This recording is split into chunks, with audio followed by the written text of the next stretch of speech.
welcome to today's reflection. My name is Tabby Kimani. We're excited to have you guys here. And today is a very special day.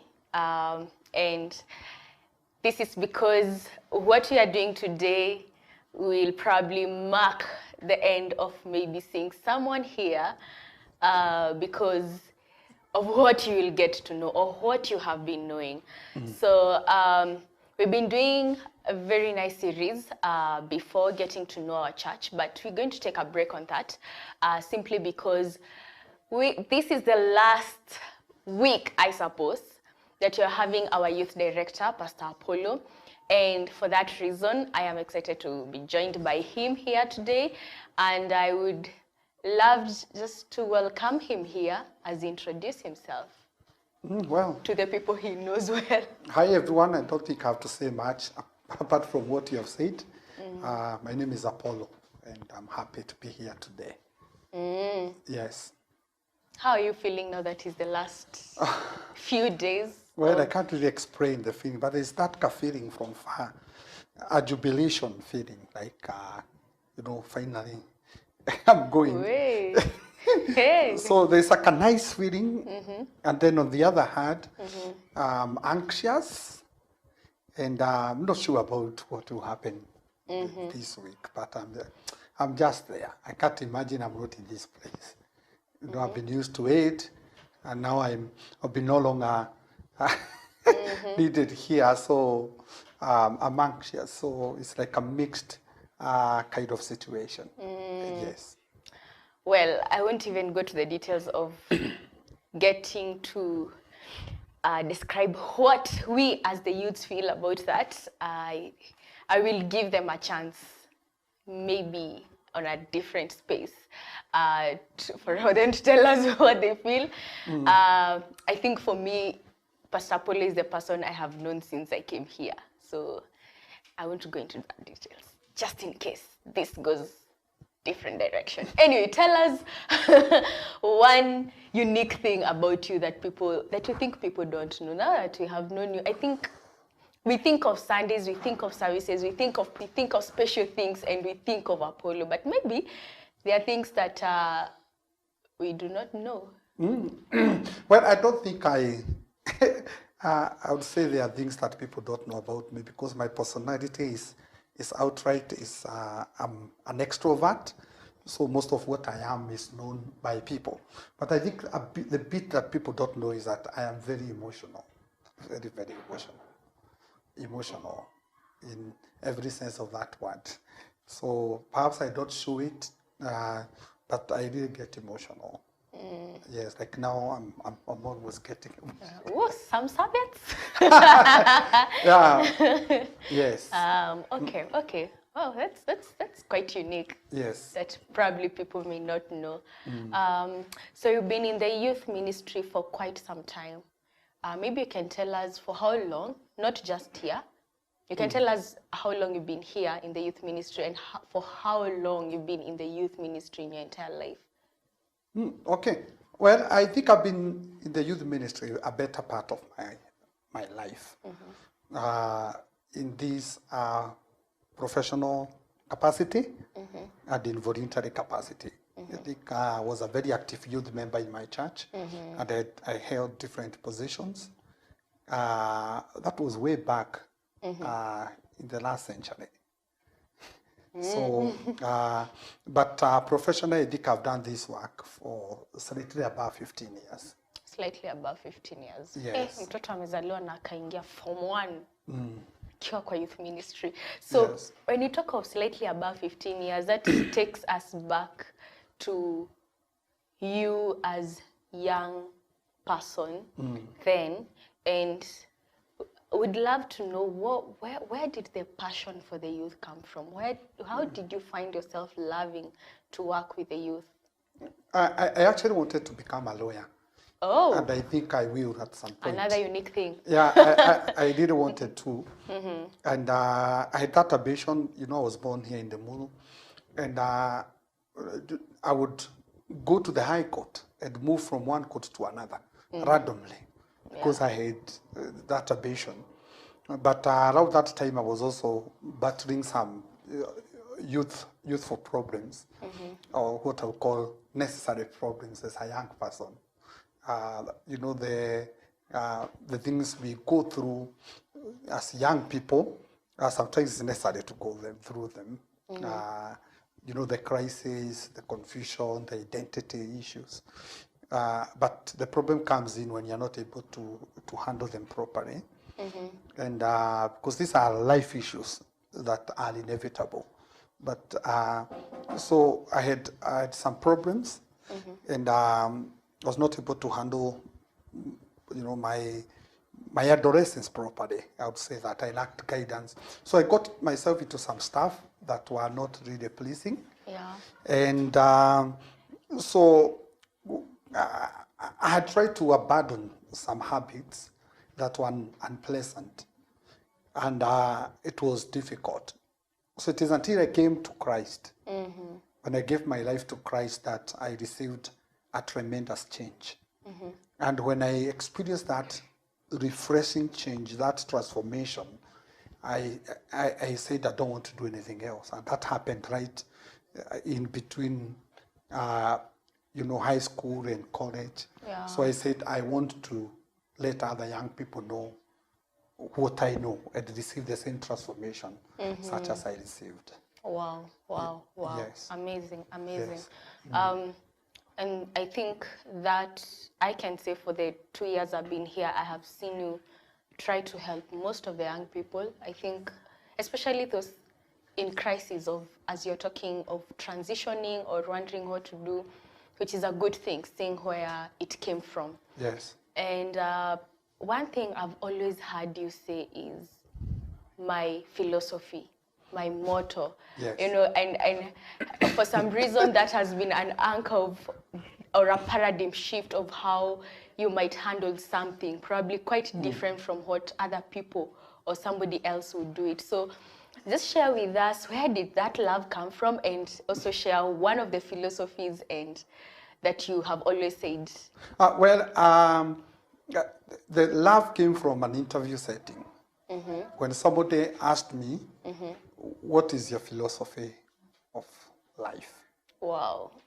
Then he went ahead and asked me, what is your youth ministry philosophy? Whoa. Now, that was a difficult question because I had not thought about it. Even when you prepare for interviews, you anticipate some questions, tell us something about yourself, then you have a way of answering that. But when somebody asks you about your philosophy, that is deeper. And from that point, that language has never, been far from my tongue. Because a philosophy is your worldview, how you look at things. Yeah. Because how you understand it is how you enter into it, is how you handle it. Like life, you need a philosophy of life. Yeah. The way you understand your life is the way you're going to handle your life. Yeah. So the language of philosophy to me is something very, very important. And the Bible gives us a good Christian philosophy. Yeah. Which gives us approaches and attitudes to particular dimensions of life that I think are important. And from that day, I had to pick up my personal philosophy and my youth ministry philosophy. And my personal philosophy is each day is, of course, a gift from God for me to become better. Yeah. So that's a philosophy that I enter into a new day with. Yes, and then I have my youth ministry philosophy, which is for life and for godliness. Ours is to point young people to God, so that they become good at the things of God and at the things of life. Yeah. Because I believe that when young people get right with God, they'll never go wrong in life. Yeah. Because God will teach them life. So that language of philosophy is a beautiful language. I use it a lot in my teaching, my preaching, and because life has no place for randomness. Yeah. There's no place for randomness. You must belong somewhere. Unfortunately, young people opt to cling on popular philosophies, popular culture philosophies, which promote carefulness, carelessness, and a slippery approach to life. Slippery in the sense that life is delicate. So when you walk on that, philosophy that promotes carefulness, you can easily slip and fall down in life. Yes. Wow, I think that explains why in every, when we go back to the vestry in the youth ministry, one of the things that you always said after all the comments is, we have another Sunday to do it better. Oh, yes, yes. And I think that has Yes. made actually some people say, if you give me another chance, I'll be okay. Yeah, Because great. now that encourages them to say, I have another time to do it better, or I would want to do this again because I've been encouraged that I can do it better. You're right. So thank you so much. I think that's something we can pick something on about our lives. Thinking of the youth ministry and your service to the Lord with the youth, maybe you can tell us one of your most memorable or outstanding moments while serving the youth. One that anytime you think about the youth in terms of ministry, that time always pops up in your head. Well, I think I have many favorite moments, but I would say the most favorite moment is when I see a young person getting saved, because that was my gate into the youth ministry, and that was my inspiration. Yeah. That they may know Him as I knew Him, so that they can be transformed as I was transformed. Yeah. So when I see a certain transformation, when I see that, because that was my main objective to get into this. So when I see it happening in different shapes and sizes, I really get excited.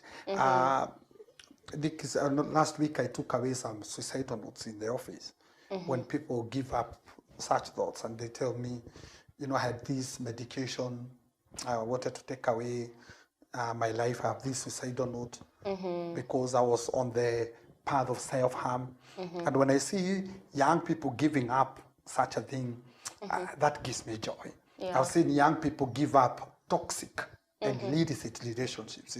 Somebody comes and tells me, pray for me or guide me here. There is a certain relationship I need to give up. And when they give up that's a great source of joy for me. I have, by the grace of God, I have seen young people reconcile to their parents. One day, I had to travel, I think somewhere in Githogori. And I didn't know it was something huge. So I'm here with the young man. He tells me, he is having an issue with the father. The father said some nasty words in his moment of anger. And this young man felt that he would not make good progress in life until those words are checked and denounced and reversed. So when we talk about it, I talked to his father. Initially, he was very adamant. And with the grace of God, he was able to give us some space to listen out to us and to give his son another chance. And so when I went there, it was a huge thing. Like even, slaughtered a goat, I thought it was something small, and family members called. Yeah. And that reconciliation, it really gave me a lot of joy. So there are many, but the greatest moments of joy to me is when I see young people walking in transformation. In transformation. Yep. Wow. Amazing. And I think that joy always gives you the strength to move on, to reach out to another one and another one and another one. And I think I've also experienced that the few times that I've been here with you. So I really thank God to see that. And of course, there are no times that we get a smooth walk, and especially in ministry.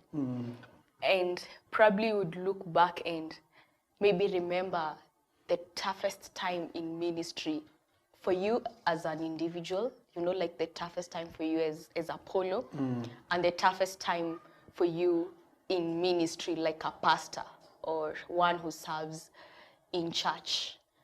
Which one will you remember? Well, I think I'll be very honest. A personal moment is when somebody willingly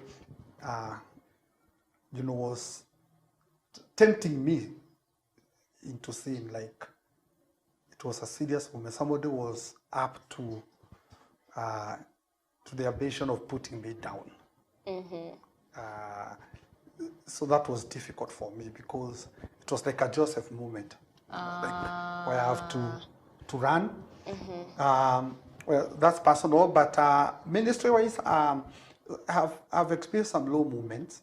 Let me mention two. The first one is when you go through unnecessary opposition. Yeah. Like when people oppose you for no apparent reason. Of course it is expected because the Bible has prepared us in that regard. And it says, count it all joy when you go through these kind of afflictions because of Christ. So when I see people, not necessarily myself, when I see people, opposing people who are doing right, like young people who serve. We have a whole bunch of young people here who volunteer themselves, who do great work. And when I see some people rising against them or maliciously, that pains me a lot. I've worked in different churches. There's a church that I worked in, and that was indeed a very low moment because I'm very much interested in matters of justice. That's what I study theologically. That's my area of study, issues to do with social justice and stuff. And when we look at issues of social justice in this country, we talk about topics like corruption, negative ethnicity. And I've written a lot academically on negative ethnicity. It was actually my master's thesis. I've dealt with it at that level. So, and one of my values in ministry is inclusivity. We can't do this work if you're not going to be inclusive. Yeah. And going back to this story in this church, so we had this outreach program, and by the grace of God, we were able, because I did this with other people, we were able to reach out to many young people who belong to different ethnicities. But we did see them that way. We saw them as brothers and sisters. And they were happy. We did judge them. We received them warmly. And of course, they wanted to become members of the church. And when the Sunday came for them to be admitted into the membership of the church, full membership of the church, we do it in the Presbyterian setting. Of course, names have to be read. And most of these young people belong to different ethnicities. And after the service, two people came to me.